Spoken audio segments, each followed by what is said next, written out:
അവനത് ചെയ്യും. അവന്റെ എല്ലാ നോവലിലും ഉണ്ടല്ലോ ഒന്ന് രണ്ട് റേപ്പ്. ഈ എഴുത്തുകാരന്റെ ഉള്ളിലുള്ള ആഗ്രഹങ്ങളാണല്ലോ അവന്റെ രചനയിലൂടെ പുറത്തു വരുന്നത്. സാർ ഒന്ന് ചുമ്മാതിരിക്കുന്നുണ്ടോ? ഒരു തഹസിൽദാരെ വീട്ടിൽ കയറി റേപ്പ് ചെയ്യാനുള്ള ധൈര്യമൊന്നും കോട്ടപ്പുറത്തിനില്ല. അതില്ലാത്തതുകൊണ്ടാണല്ലോ മറ്റൊരുത്തിന് കൂട്ടുപിടിച്ചിരിക്കുന്നത്. എനിക്ക് വിശ്വസിക്കാൻ മേല. പിന്നെ എന്ത് പാടോ? പത്രങ്ങളിൽ മുഴുവൻ വെണ്ടക്കയിൽ വാർത്ത കൊടുത്തിരിക്കുന്നത്. അതിന് പത്രം എന്റെ മുഖത്തോട്ടെറിയുന്ന എന്തിന്? സാറ് വാരികയുടെ ഉടമസ്ഥനും ഞാൻ അതിന്റെ എഡിറ്ററുമാണ്. അല്ലാതെ സാറ് ജന്മിയും ഞാൻ കുടിയാനൊന്നുമല്ല. അത് ഓർമ്മ വേണം. എന്റെ വിഷമം താൻ മനസ്സിലാക്കാത്ത എന്താ? ഈ കിഴങ്ങന്റെ നോവല് വരാൻ തുടങ്ങിയ പിന്നെ നമ്മുടെ വാരികയൊന്ന് പച്ച പിടിക്കാൻ തുടങ്ങിയത്.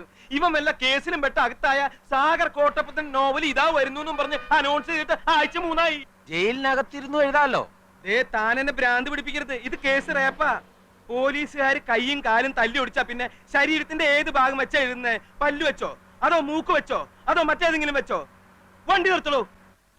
സർ, മഞ്ചാടി വാരികയുടെ മുതലാളി എഡിറ്റർ വന്നിട്ടുണ്ട്. ഓഹോ, വരാം. Yes sir.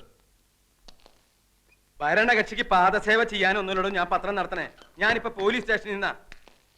ലോക്കപ്പിലൊന്നും അല്ലടോ. സാർ ഇരിക്കണം. ഞാൻ മഞ്ചാടിയുടെ ഒരു സ്ഥിരം വായനക്കാരനാ. ആണോ? ഞാൻ മാമച്ച മുതലാളി. ഇതെന്താണ് സാർ സംഭവിച്ചത്? സാഗർ കോട്ടപ്പുറം ലോക്കപ്പിലാണോ? ആളിനെ ഇപ്പോ സർക്കിൾ ഓഫീസിലേക്ക് കൊണ്ടുപോയിരിക്കാം. എന്തിനെ? ഇന്ററോഗേഷൻ. എന്താ പറഞ്ഞേ? ചോദ്യം ചെയ്യൽ.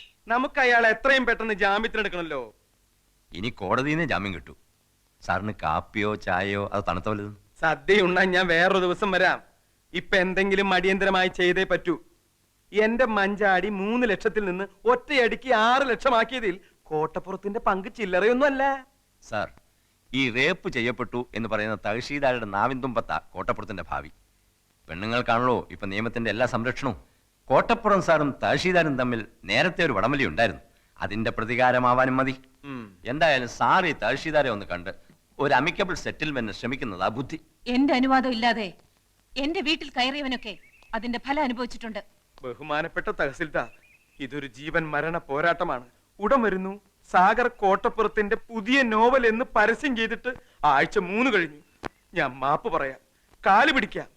കോട്ടപ്പുറത്തിന്റെ പേരിലുള്ള കേസ് പിൻവലിക്കണം. ദയവ് ചെയ്ത് അയാളെ കഥ എഴുതാൻ അനുവദിക്കൂ. ഇനി ഒരിക്കലും അയാൾ കഥ എഴുതരുത്.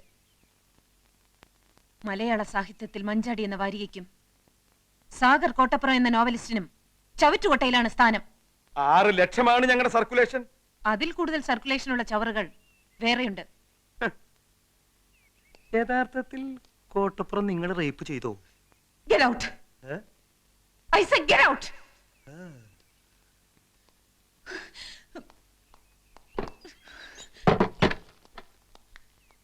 ഇവളെ ഒരു തവണയല്ല പല തവണ റേപ്പ് ചെയ്യണം.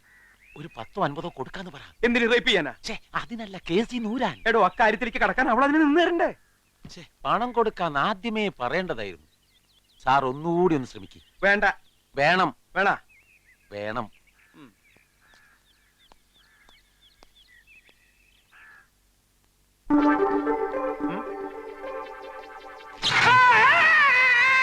സാറേ,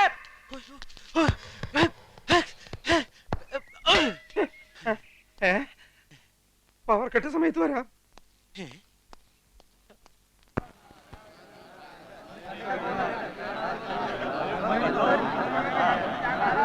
ഓണടിക്കണോ താൻ? മാറിക്കാണു.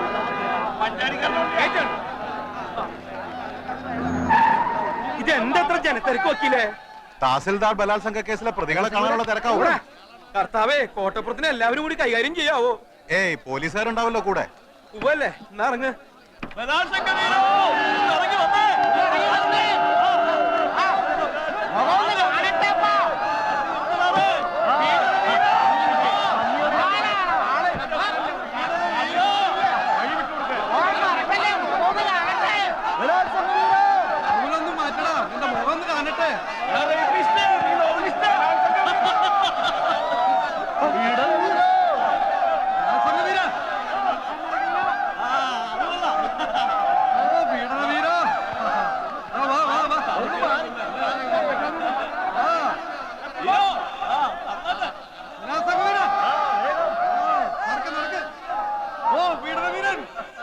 The accused 1 and 2 are released on bail. They are to report before the police on every Sunday until further orders. എന്തിനാണെന്ന് പറയേ. എത്രയും പെട്ടെന്ന് തലയ്ക്ക് പിടിക്കുന്ന ഏതെങ്കിലും ഒരു മദ്യം എടുത്താണോ? ഇതാ പൈങ്കിളി നോവലിസ്റ്റ് അല്ലേ? ഓ നമ്മുടെ തഹസീൽദാരെ റേപ്പ് ചെയ്ത. എത്രയായി? 200. ദാ. ഇനി നേരെ താലൂക്ക് ഓഫീസിലേക്ക്. എത്രയും പെട്ടെന്ന് എനിക്ക് അവളെ റേപ്പ് ചെയ്യണം. ആരെ? വണ്ടി വിടാൻ. പൊന്നപ്പ വണ്ടി വേഗം ടിവിയിലേക്ക് വിട്ടോ. ഞാനാ പറയുന്നത്, വണ്ടി താലൂക്ക് ഓഫീസിലേക്ക് വിടാൻ. ഇനി സാഗറിനെ നഷ്ടപ്പെടാൻ ഒന്നുമില്ല. കള്ളക്കേസിൽ അഴിയെണ്ണുന്നതിനേക്കാൾ എത്രയോ ഭേദമാണ് അനേകം ദൃക്സാക്ഷികളുടെ മുന്നിൽ വെച്ച് യഥാർത്ഥത്തിൽ റേപ്പ് ചെയ്തിട്ട് പൊട്ടിച്ചിരിച്ചുകൊണ്ട് കൊലക്കയർ കഴുത്തിലിടുന്നത്. സാഗറെ താനൊന്ന് അടങ്ങ്. തനിക്കൊന്നും നഷ്ടപ്പെടാനില്ലായിരിക്കാം, പക്ഷെ അനേക ലക്ഷം വായനക്കാരുടെ സ്ഥിതി അതല്ല. എന്റെ സ്ഥിതി അതല്ല. തന്റെ നോവൽ അച്ചടിച്ചു വിടുന്ന വാരിക മുതലാളിമാരുടെ സ്ഥിതി അതല്ല. താൻ ജനങ്ങളുടെ കണ്ണിലുണ്ണിയാണോ? എന്നെ പിന്തിരിപ്പിക്കാൻ നോക്കണ്ട. എന്നെ ഓർത്തെങ്കിലും താൻ അതിക്രമം ഒന്നും കാണിക്കരുത്. താൻ ഈ കേസിൽ പെട്ടു എന്ന് അറിഞ്ഞ അന്ന് മുതൽ ഈ മാമച്ചൻ ഉണ്ടിട്ടില്ല, ഉറങ്ങിയിട്ടില്ല. കാരണം താൻ വലിയൊരു കലാകാരനാ. ജാമ്യത്തിലിറക്കാൻ എത്ര ലക്ഷം വേണമെങ്കിലും ചെലവാക്കാന്ന് ഞാൻ വക്കീലിനോട് പറഞ്ഞു. അതാ സാഗര യഥാർത്ഥ സ്നേഹം. അങ്ങനെ സ്നേഹം ഉണ്ടെങ്കിൽ ഇയാൾ എന്റെ ഇഷ്ടത്തിന് നിൽക്കണം. ഞാൻ നിൽക്കും, തന്റെ കൂടെ നിൽക്കും. ഒരു 2 ദിവസം കൂടി കഴിഞ്ഞോട്ടെ. അതെന്തിന്? ഇത്രയും ദിവസം ജയിലിൽ കിടന്ന് താൻ ക്ഷീണിച്ചിരിക്ക. നന്നായിട്ടൊന്ന് റേപ്പ് ചെയ്യാനുള്ള ആരോഗ്യം തനിക്കിപ്പില്ല. അത് ഇയാള് പറയരുത്. അവളോടുള്ള വൈരാഗ്യം മൂത്ത് മൂത്ത് ഞാനൊരു സിംഹമായി മാറിയിരിക്കുക.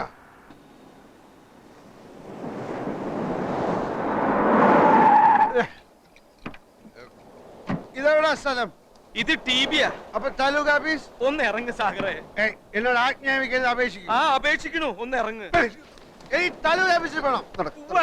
താലൂക്ക് ഓഫീസിൽ രണ്ടെണ്ണം കൂടി അടിച്ചിട്ട് പോയാ പോലെ. ഇതാ നോവലിസ്റ്റ് അല്ലേ തഹസീൽദാരെ റേപ്പ് ചെയ്ത? അതേടാ, തഹസീൽദാരെ റേപ്പ് ചെയ്ത അതേ നോവലിസ്റ്റ് എന്നാ ഞാൻ. നിന്റെ സ്വന്തത്തിൽപ്പെട്ട വല്ലവരും വന്ന് ഞാൻ റേപ്പ് ചെയ്യണോ? പറയടാ. സ്വന്തത്തിൽപ്പെട്ട ആരും ഇല്ലെന്ന്. നിന്റെ സ്വന്തത്തിൽപ്പെട്ട ആരെങ്കിലും വന്ന് ഞാൻ റേപ്പ് ചെയ്യണോ? റേപ്പ് ചെയ്യണോ? ഇന്ന് വരെ ഒരു ഈച്ചയെ പോലും റേപ്പ് ചെയ്യാത്ത എന്നെ എല്ലാരും കൂടെ റേപ്പിസ്റ്റാക്കി. എനിക്ക് റേപ്പ് ചെയ്യണം.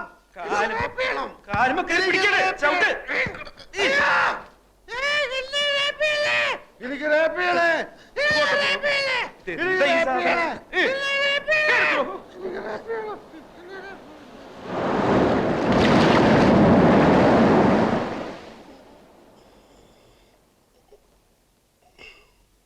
നമസ്കാരം.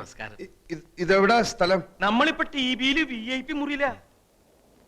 ഇത് സാക്ഷി, മറുനാട്, മലയാളക്കര, വാരികയുടെ ആളുകളല്ലേ? എന്താ എല്ലാരും കൂടെ? മരുപ്പച്ച തേടിയുടെ 9ാം അധ്യായം ചാക്യാർകൂത്തിന്റെ ക്ലൈമാക്സ് നാളെ കമ്പോസ് ചെയ്തില്ലെങ്കിൽ കമ്പോസ്റ്റ് ചെയ്തില്ലെങ്കിൽ അധ്യായം മുടങ്ങും.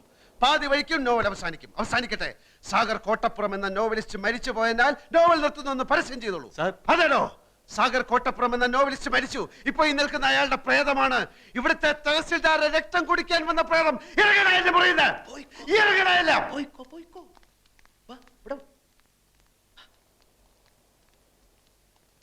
മുള്ള മുട്ടയിക്കുമ്പോഴാണ് ചാക്യാർ കൂത്ത്. റാസ്കൽസ്.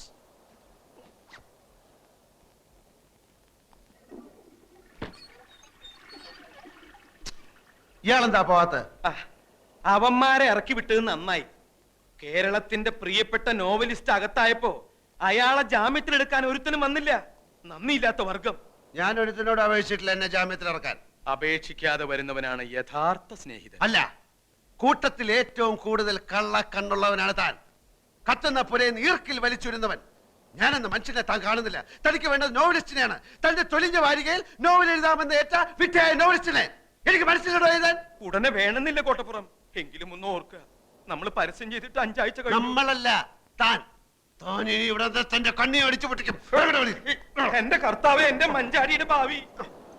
എനിക്ക് പൊതിരെ തല്ല് കിട്ടി. എവിടുന്നാ? കല്ലേറ് കൊള്ളാത്ത ഒരവയവവും ഇപ്പൊ ഈ ശരീരത്തിലില്ല. താൻ പിന്നെയും അവളോട് മാപ്പ് പറയാൻ പോയോ? ഇല്ല, വാടക വീട്ടിൽ ചെന്ന് നമ്മുടെ സാധനങ്ങൾ എടുക്കാമെന്ന് വെച്ച് പോയതാ. ഇരുട്ടായിരുന്നിട്ടും ഏതോ ഒരു തെണ്ടി എന്നെ കണ്ടുപിടിച്ചു. ആളുകൾ കൂടി എടാ ബലാത്സംഗ വീര എന്നും പറഞ്ഞുകൊണ്ട് കല്ലേറ് ഇടിയും തുടങ്ങി. ഞാൻ എങ്ങനെ അവിടുന്ന് ജീവനോടെ രക്ഷപ്പെട്ടെന്ന് ഇപ്പോഴും പിടിയില്ല. ഇത് സഹിക്കാവുന്നതിന് അപ്പുറമായിരിക്കുന്നു. ഈ ധൂമകേതു കാരണം, ഈ യക്ഷി കാരണം.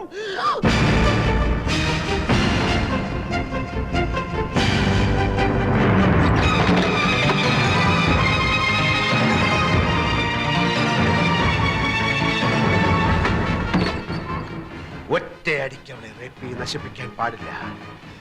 പൊന്മുട്ടയിടുന്ന താറാവിനെ എങ്ങനെ കൊല്ലാൻ പാടില്ലല്ലോ. ഇനി അങ്ങോട്ടുള്ള സാഗർ കോട്ടപ്പുറം എന്ന നോവലിസ്റ്റിന്റെ ചോദനകളെ ഉദ്ദീപിപ്പിക്കുന്ന പ്രചോദനമാണവൾ.